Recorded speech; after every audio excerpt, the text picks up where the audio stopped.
We are equally conscious that those who labor in a great cause, my brothers and sisters, shall never fail. Long live the Republic of Ghana, long live the Republic of Barbados, long live the Caribbean civilization, long live the civilization of Africa. Thank you. We have returned.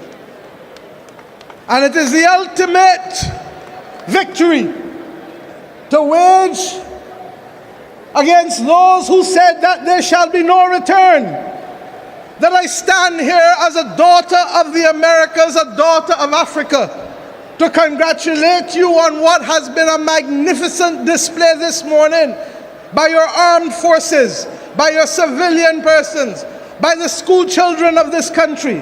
And may I say, as I saw the stiltmen and the masqueraders, Mr. President, just as you felt when you inspected our troops in Barbados that you were in Accra, I feel today that I am in Bridgetown at Cropover when I saw the masqueraders and I saw the stiltmen move through this stadium. It is a reminder always that we are truly family. So let us not look north, let us look west, and let us look east, and let us be determined always to remove the middleman, to remove the middle leg, and to remove the middle passage. For if we remain committed and focused on that, then I believe that we shall be that humanizing force that the world needs now more than ever in these great times of peril in which we live. For we will know what we must do to bring justice to the fight against climate. And we will know what we must do to bring reparations to those people who have lost. And we will know what we must do to ensure that those in this continent and in the Americas should not be deprived of vaccines at a time when other countries literally are throwing them away as if they didn't matter. For we shall know when the next pandemic comes how to fight it and who to protect. Mr. President and the people of Ghana, I leave you today confident that you shall continue to light a beacon for those of us not only in the continent of Africa but across the world, and we shall join you in holding that beacon, that everlasting fire, if only because it is a moral and just fire, it is a moral and just fight that we wage. But we are equally conscious that those who labor in a great cause, my brothers and sisters, shall never fail. Long live the Republic of Ghana, long live the Republic of Barbados, long live the Caribbean civilization, long live the civilization of Africa. Thank you. Hello guys, welcome back again to my channel. It is a Hizzy reaction again, and if you are new here, please don't forget to click that subscription button and also comment, like and share on the same. So in today's video, we have seen this revolutionary speech that has been made by Mottley, warning Western countries against black people. Now I want you to watch this video until the end. Then I'm going to come with a lot of comments later. Thank you very much, Master of Ceremonies. President of the Republic of Ghana, His Excellency Nana Akufo-Addo, and First Lady of the Republic of Ghana, Mrs. Rebecca Akufo-Addo, Vice President of the Republic and Second Lady of the Republic of Ghana, Your Lordship, the Chief Justice of the Republic of Ghana, honorable members of the Council of State, ministers, members of Parliament, members of government officials of Ghana, traditional rulers and religious leaders of Ghana, members of the diplomatic corps, and indeed my own Minister of Foreign Affairs and my own ambassador, distinguished Ghanaian citizens all. Today I am filled with such hope, and I am so happy to be here with you to celebrate the 65th independence of your country. On behalf of the people and government of Barbados, I extend congratulations, our warmest congratulations to you on the attainment of this milestone. For us, you were the beacon that shone the light almost 1 decade before we came to that own moment ourselves. And that is why last year, when we became the youngest parliamentary republic, we asked your president to bless us with his remarks, because we felt that just as you led the way in 1957 and 1960, you led that way for us with the coming of our republic. It is almost trite to share with you that your founder leader, Kwame Nkrumah, inspired so many of us across the globe after decades and in some instances centuries of colonialism and exploitation, the capacity to rise and to be able to say that we can, we shall, we will. That simple example gave so many of us the courage that we too could and would and should.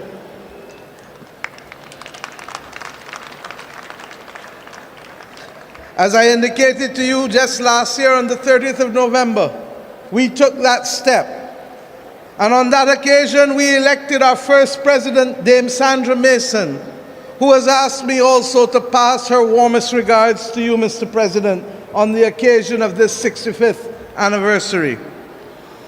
It is significant to us, sir, that when you spoke and shared your message with us as a Barbadian nation, you indicated that it was our great fortune to be able to complete this circle of self-determination at a time when the world has so readily embraced the principles of democracy and enfranchisement. And yes, my friends, and yes, the young people of Ghana in particular, I am mindful that for you, this may seem a journey that is long, long past from where it started 65 years ago. But be assured that that anchoring 65 years ago is what allows us now to stand tall and proud, even as we see the ugly face rearing itself again of racism and imperialism across our world. We must never, never, ever accept that there can be first-class or second-class citizens in this world. And we equally assert today that there cannot be first-class and second-class nations in the global community. It is for that reason that we will work together in solidarity to fight the battles of our time, challenging as they're appearing to be, quickly as they're coming at us. For whether it is the climate crisis that affects us, or whether it is the scourge of war that is raising its head yet again, or whether it is the assertion by some who have not been elected to take power from those who were duly elected, we have a duty to stand tall and to protect the principles of democracy and the principles that are anchored in our Constitution and the principles that we committed to in the United Nations Charter and the International Covenant of Civil and Political Rights. These may sound like a lot of big words to many of us, but the truth is, they are simple anchors that assure that each of us deserves the right to be heard, the right to be seen, and the right to be cared for. My friends, African Caribbean solidarity received a new boost on the 7th of September last year when we came together for the first ever African CARICOM Summit. I want to let you know that it was your President's visit to Barbados in 2019, along with President Kenyatta, that allowed us, as I was getting ready to chair the Caribbean community, to agree that we should have that first summit. Alas, COVID visited us, and what was to be the first summit of June 2020 ultimately became the summit of the 7th of September 2021. My friends, out of that summit, we agreed to establish a permanent forum for African and Caribbean territories and states, and that forum would be jointly coordinated by the African Union and the CARICOM Secretariat. We agreed also to take steps that the 7th of September shall forever be known as Africa CARICOM Day. And we ask you, our brothers and sisters in Ghana, as we will in Barbados, to celebrate that day with the knowledge that those of us across the Atlantic can never be divided, not even by the forces of history or the passage of time. The establishment of this forum will allow for us to bring about synergies between the CARICOM single market and economy and the African Continental Free Trade Area. And it is significant that in both of these instances, our two countries lead the effort.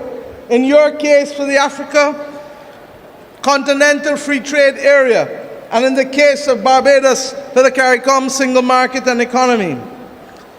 We've also agreed that we should collaborate and work much closer at the United Nations, because many of our objectives are the same and our mission is the same. We may have different routes by which we must get there, but if we have the same destination and if we have the same purpose, then we have a duty to collaborate and cooperate with each other.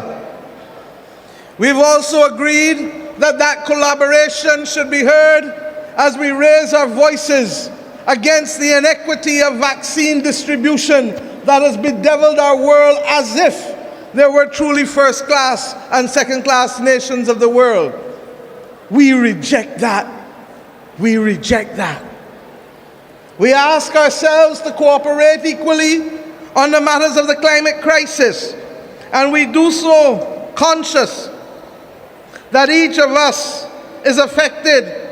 You here with the same coastal erosion, whether in the Volta region or the Greater Accra region, or with the flooding that has regrettably taken lives here in your own country in 2019 and as recent as last year in August, affecting your ability to produce food, affecting your ability to buy food, because the costs continue to rise.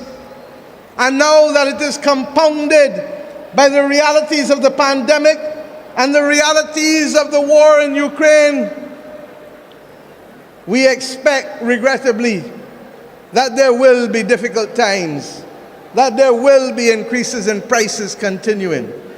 And I say to you, the people of Ghana, that in the same way that we have in Barbados to explain to our people that the cost of living that now chokes so many of our people is regrettably not national, but global in nature. For we only need to look at the impact that will be happening soon as we get our next shipments of oil, as we get our next shipments of food, as we get our ability to negotiate whether we can in fact get the shipping arrangements to receive that which we want to buy. But we know that we come from a proud and resilient people, and not even the combination of the pandemic and the climate crisis and the consequences of aggression in Ukraine can cause us to bow and to lose focus. Yes, the times will be hard, but our ancestors have shown us that even in hard times we can rise above this and hold firm to the view that we are a resilient and dominant people capable of moving strong ahead. It is for that reason, Mr. President, that when we look at the global architecture and the lack of fairness in the structure of it, we too echo your own calls and that of others, that the African Union should be given a chance to become part of the global leadership if it is to be legitimate and if it is to be morally accepted by us all. The G20 cannot remain 20. The G20 must become the G21, for we know that in the African Union you constitute the 5th largest economy in the world with just under 3 trillion in production on an annual basis. And we know that the 1.3 billion people of this continent actually have the greatest demographic dividend to be reaped in the 21st century, with the largest percentage of young people on the planet Earth today to be found on the continent of Africa. If there is to be a future for these young people in Africa, then that future must be shaped not just by those who tell us what to do, but must also be shaped by those who experience what it is to provide for the 1.3 billion people on this continent.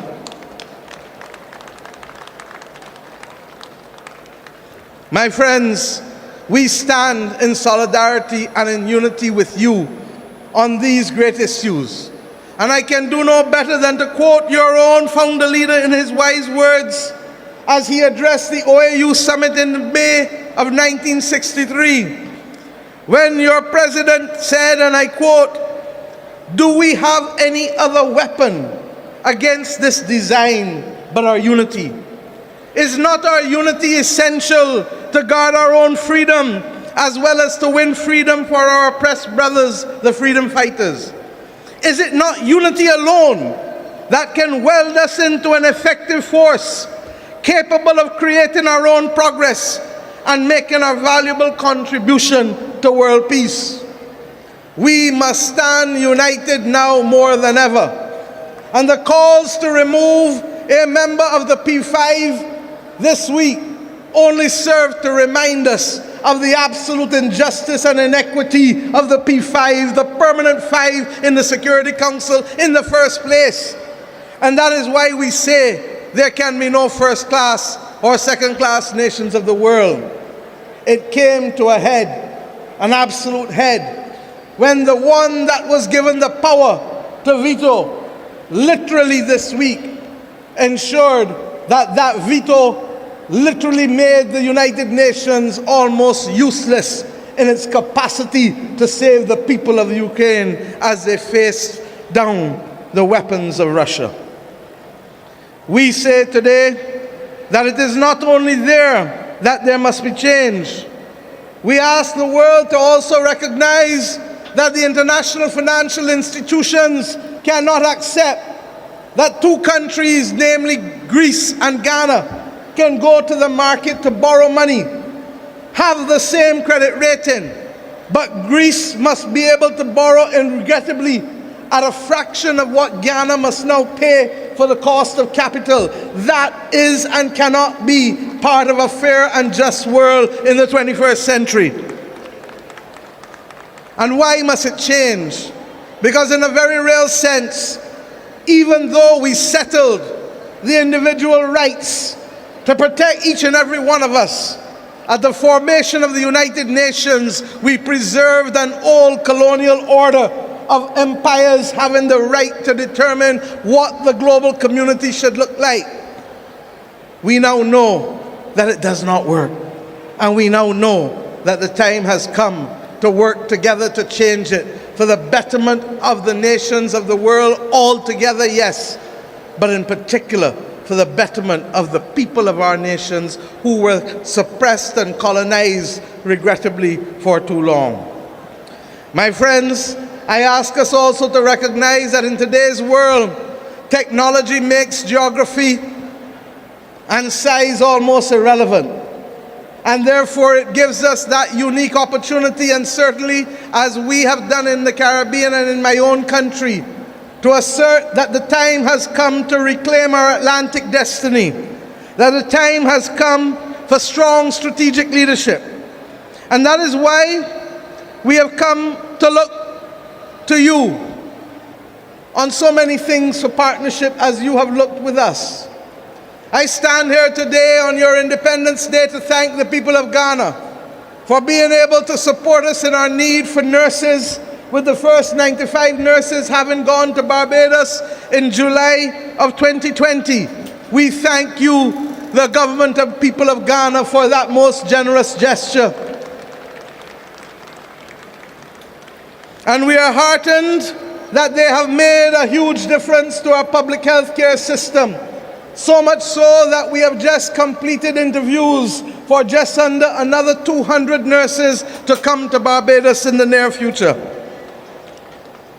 We thank you equally for allowing us to work together to see how we can bridge the gap of travel between our nations. It cannot be acceptable that we must all go north to come back south when we can easily go east or west. To go 7 hours and 50 minutes to London is much longer than if I would have come direct to Accra. It is within our grasp, Mr. President, to change these simple facts to connect our people. And all the more so because there are too many restrictions being placed on our people, even for the simple access of transit visas, even if we want to visit one another. We are independent, and we must now shape our future truly in the image of where we want our people to go, rather than being victims of the decisions of others over whom we have little control.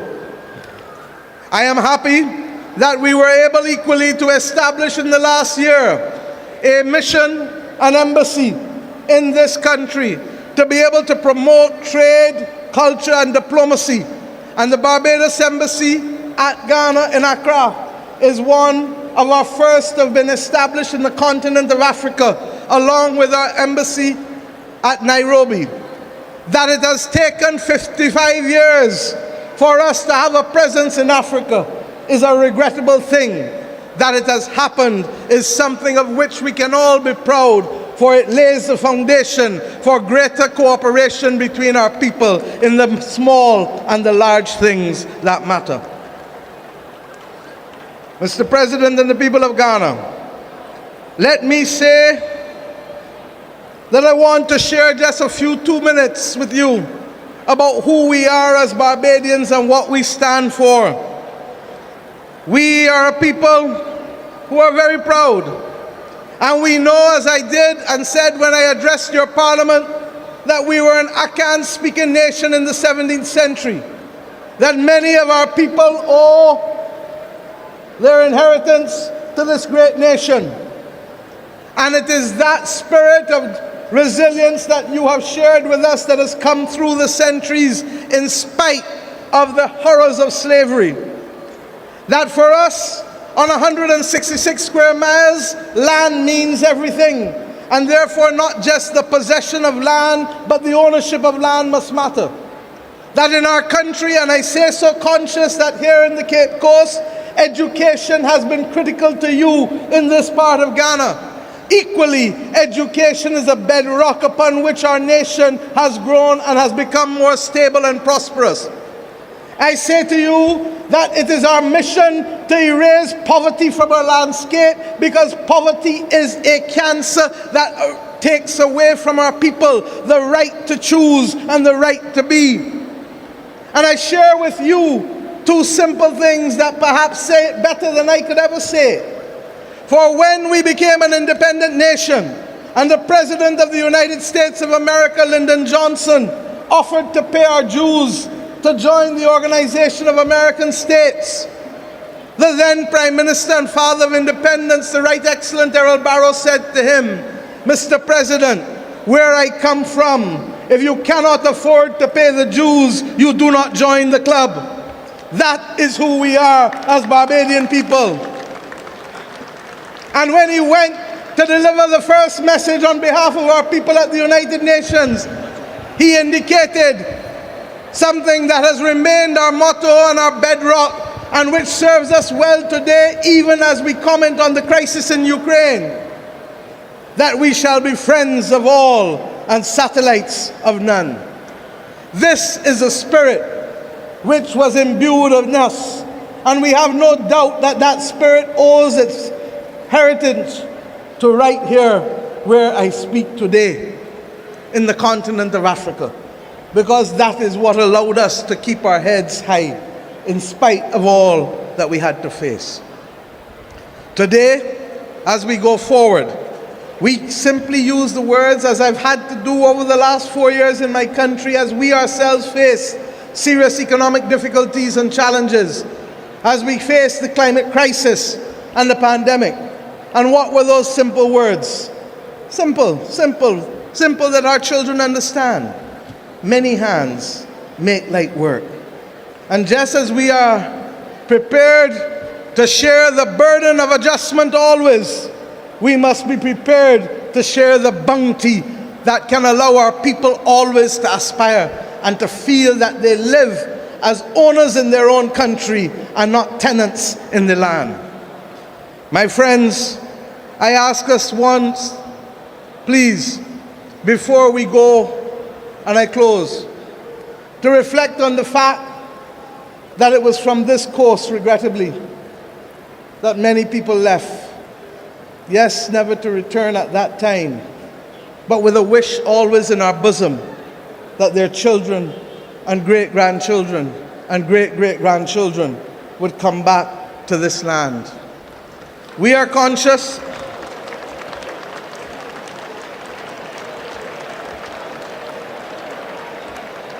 it is emotional. We are conscious that those who put your family in those castles, those horror houses, whether here or in Goree, did it because they simply did not see you, hear you, or care for you, and did it solely for the purpose of profit and solely for the purpose of power and dominion. It is regrettable that those same motives are showing themselves on the landscape of the world today. And if ever there is a people who can speak out against it with a moral authority, if ever there is the capacity for global moral strategic leadership, Mr. President, it must come from those of us who are affected on both sides of the Atlantic, those of you who lost brothers and sisters, and those of us whose great-grandparents and great-great-grandparents suffered the indignity of being treated less than human. We have come to this point today to say to these young people who sit opposite me that it must never happen again. And to ensure that it shall never happen again, we shall build monuments that you shall never forget. And it is therefore with pleasure that I share with you today that one of your own distinguished citizens, Sir David Ajay, has been the person responsible for designing the monument in Barbados, the country that has had, regrettably, a relationship with racism that is a blot on our history. The parliament which I lead, regrettably, was a parliament that in 1661 passed the slave code that came to spawn all of the other laws that govern slaves in the Americas. It is for that reason that we, the children of independence, have an obligation to build a monument such that these young people shall never forget the scars of history. And that monument shall pay tribute to 570 slaves buried in the burial ground at Newton Plantation in the parish of Christchurch, Barbados. We shall equally build there a genealogical research center so that we can truly understand who and who is exactly family. Because Barbados has the second largest transatlantic slave records in history, only to be exceeded by the United Kingdom, whose ones perhaps may not be as pristine as ours for different reasons.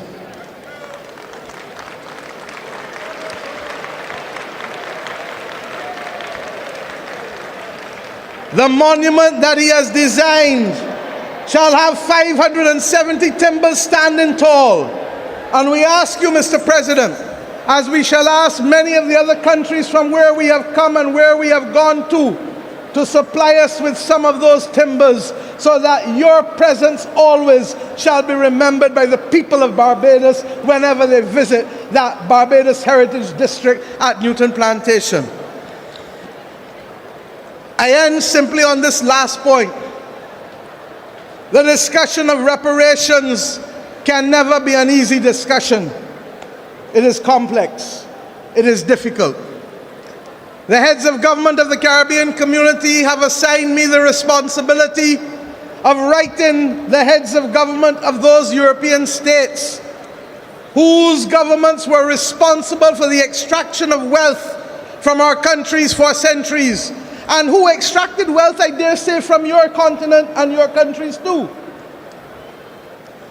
There are those who will say and remind us that the specter of war makes it an inconvenient time to have this conversation.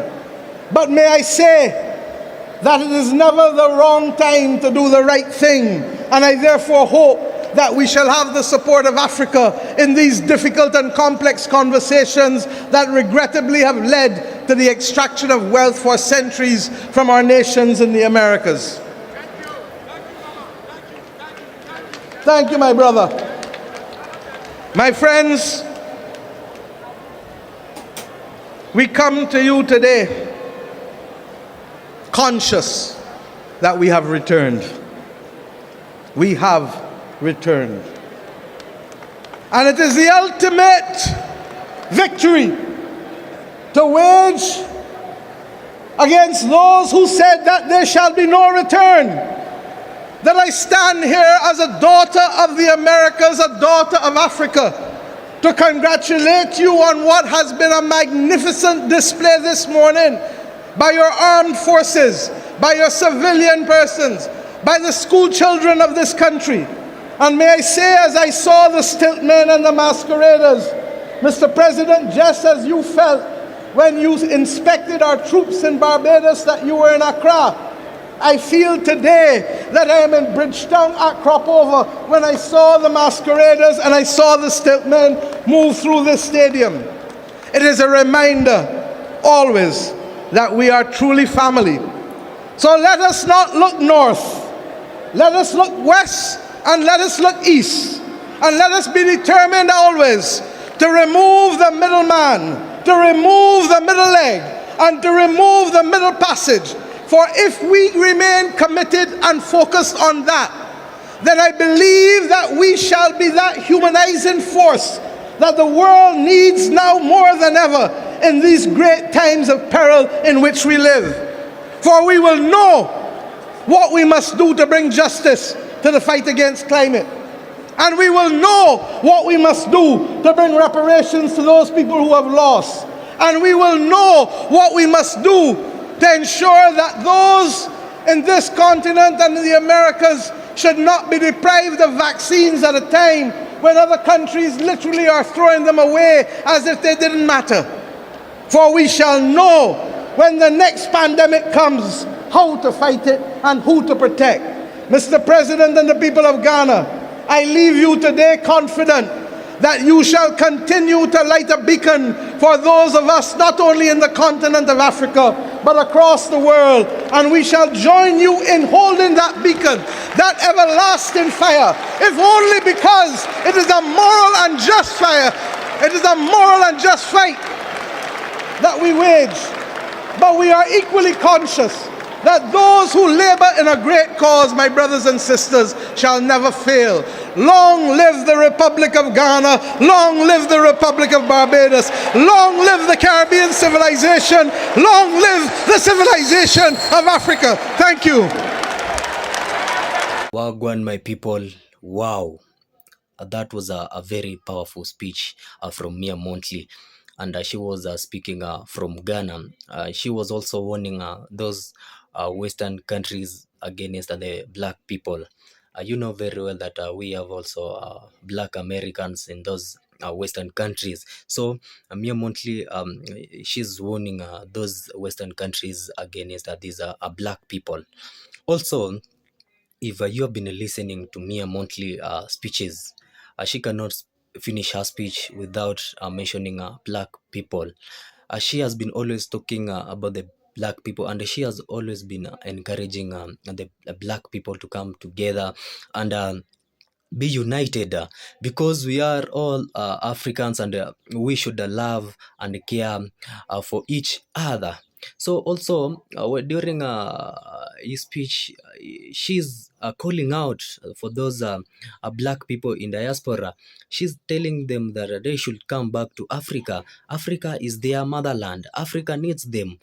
They should not fear to come back, because mostly you can see the way most of our mostly how black people are being treated in those Western countries. So Mia Montley, she's speaking out fearlessly, calling out those black people in diaspora to come back to Ghana.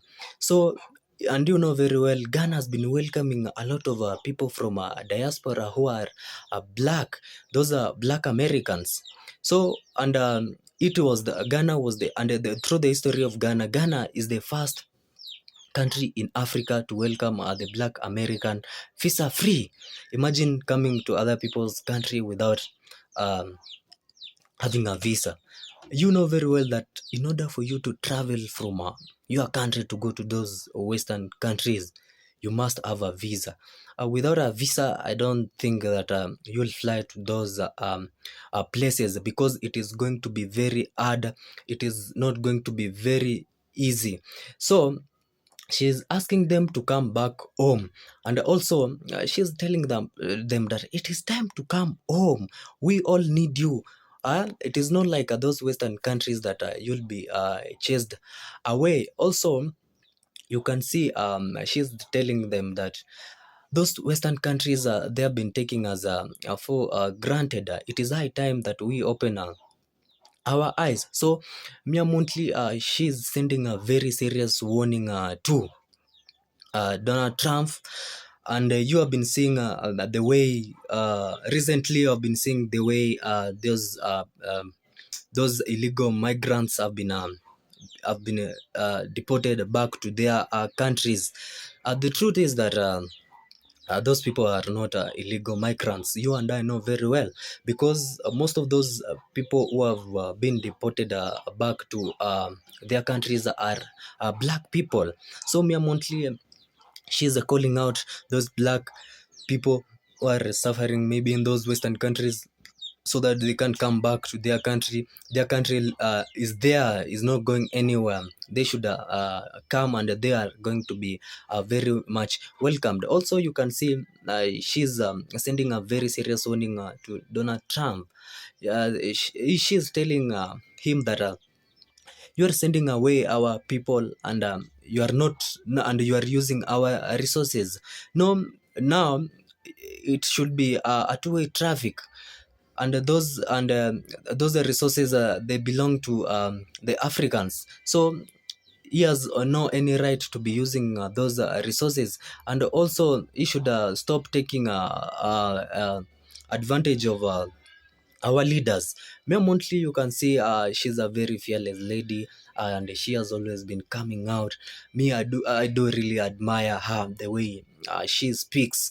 Mia Montley is the lady who has a lot of courage. I've never seen any lady from the Caribbean who's that courageous, who is facing the Western countries, speaking out her truth, the way she feels about the way these black people are being treated. Also, you have seen Mia Montley coming out. She was speaking about the corrupt leaders in her in the Caribbean. She has been warning them. She has been exposing those corrupt leaders. She has been telling them to change. It is high time that they should change. And now here she comes out fearlessly. Also, you can see she's warning those Western countries against black Americans. And also you can see during the speech she was in Ghana, she was speaking with a lot of voice. She was speaking with a lot of courage, telling them that you should come to Africa. And not also those people who are also in Western countries only. Also, she's speaking about those people who are in other countries that are not Western, to come back to their country. Their country needs them. It is high time they become united. It's high time that they should stop fearing about these Western countries that have been taking them for granted. So you can see Mia Montley, she's very fearlessly, and I do really admire the way she presents her speech. She's a lady who comes out and speaks the truth, and most people don't like the truth. So thank you for watching this video, and I do really appreciate so much.